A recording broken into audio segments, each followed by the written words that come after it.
শরীয়তপুর পৌর এলাকায় নির্মাণ কাজ করার সময় দেয়াল চাপায় সোহেল সর্দার নামের এক শ্রমিকের মৃত্যু হয়েছে। আজ সোমবার সকাল 10:30টার দিকে পৌরসভার 4 নম্বর ওয়ার্ডের রূপনগর এলাকায় এই ঘটনা ঘটে। নিহত সোহেল সর্দার পৌরসভার শান্তিনগর এলাকার মোকলেস সর্দারের ছেলে।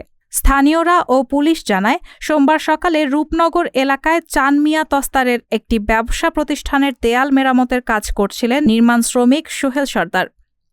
এ সময় দেয়ালটি ভেঙে গেলে সেটির নিচে চাপা পড়েন সোহেল। পরে তাকে উদ্ধার করে সদর হাসপাতালে নিয়ে গেলে মৃত ঘোষণা করেন কর্তব্যরত চিকিৎসক। পরে খবর পেয়ে হাসপাতালে পৌঁছায় পুলিশ।